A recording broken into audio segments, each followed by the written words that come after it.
It was one of those nights where the air feels heavy, like the world is holding its breath. My husband's best friend, Eric, had just finished a long shift working as a bouncer at a bar. He's the kind of guy you don't want to mess with. Average height, but built like a wall. Broad shoulders, thick arms, the kind of man who fills a doorway without even trying. He's been doing that job for years, so he knows how to read people, how to sense danger, and how to step in when someone's about to get hurt. That night he was tired. Bone tired. But he still decided to grab something to eat. He drove into the Denny's parking lot, and something immediately felt off. He noticed a group of people, maybe 12 of them, just standing there. They weren't talking. They weren't moving. They were just watching. At first, Eric thought maybe there was an accident or something. So he drove past them slowly, his headlights scanning the scene. That's when he saw her. A woman was being chased across the lot by a skinny man. He was erratic, like he was on something. Not just angry, dangerous. The woman was running, terrified, and the man was closing in on her like he was hunting her. Eric stopped his car, watching carefully, trying to understand what was happening. The group of people were still just standing there, doing nothing, watching, waiting. Then the man grabbed her. He slammed her against a fence, and he started hitting her. Not 1 or 2 punches. Not a slap or a shove. He was punching her in the back, in the head, over and over, like he was trying to destroy her. She was screaming for help. She was begging for anyone to stop him. And still, the group of people just stood there. That's when Eric saw it. The moment when his instinct kicked in, he didn't hesitate. He jumped out of his car and ran straight toward them. He yelled at the man to stop. He told him to get off her. The man turned to him and said, "This bitch is mine. Get your own." Eric shoved him back, trying to put distance between the man and the woman. Then he turned to the woman and asked her, "Do you even know him?" She shook her head, crying, whispering, "Please help me. No one is helping." And the man, he wasn't backing down. He got furious. He screamed, "I saw her first, and I'll do whatever I want. Fuck off." Then he raised his fist. He wasn't going to stop. He wasn't going to leave. He was going to keep hurting her until she was dead, until he was done. And Eric knew that. Eric reacted the way he had been trained to react. The way any decent human being should react when someone is being attacked and no one else is stepping in. He punched the man once. Just once. And the man fell, hard. He hit the ground and didn't get back up. Eric didn't stand there and celebrate. He didn't feel proud. He didn't feel powerful. He felt sick. He felt terrified. Because he knew what he'd just done. He ran to the woman, comforted her, called 911, and stayed with her until help arrived. He told her to get in her car and wait for the police. He stayed with her, holding her, calming her, telling her she was safe now. Then he did something that shocked me when I heard about it. He went to the group of onlookers. He didn't yell at the man. He didn't even look at the attacker again. He turned to the people who had watched the whole thing happen and done nothing. He called them out. He told them they were idiots. He told them they should be ashamed. He told them that if they had acted, if just one person had stepped in, the situation might have been different. He told them they needed to stay and give statements to the police. And the crazy thing is, they agreed. They stayed. The cops arrived. The ambulance arrived. The whole scene was chaos. And then something happened that made Eric's world stop. The paramedic checked the man. And then he whispered something to the police. "He's dead." Eric's body went cold. The whole world felt like it tilted. A man had died because of one punch. The police took statements. They talked to everyone.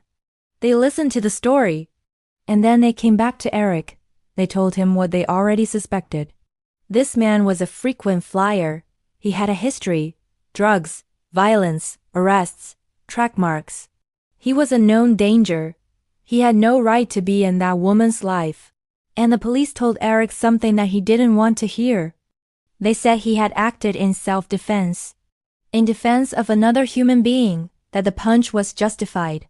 that he had only struck once, that he didn't need to go to jail. But even though the police said it was justified, it didn't make it easier for Eric, because Eric didn't feel like a hero. He felt like a killer. He called my husband and me at 6 in the morning.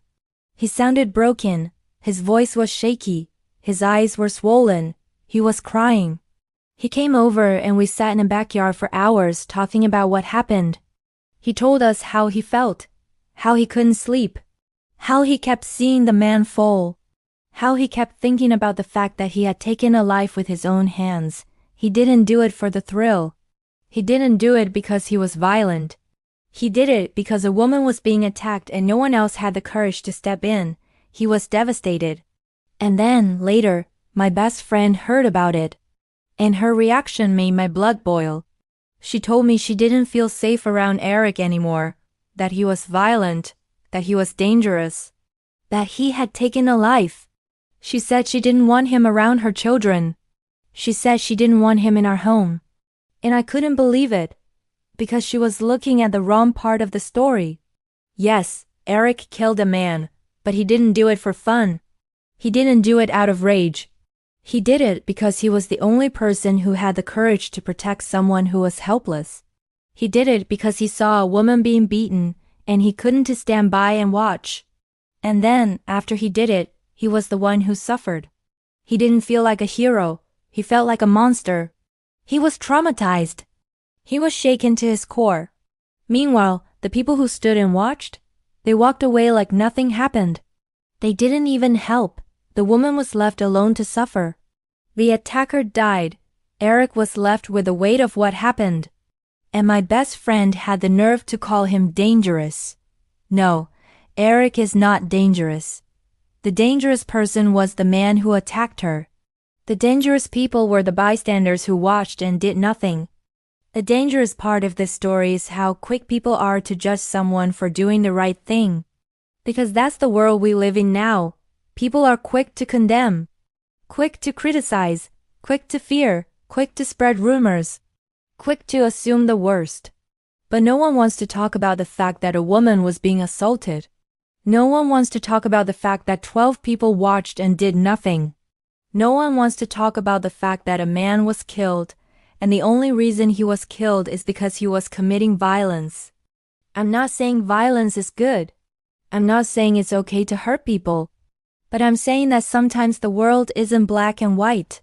Sometimes, the only way to stop a monster is to stand up and fight him, and Eric did that.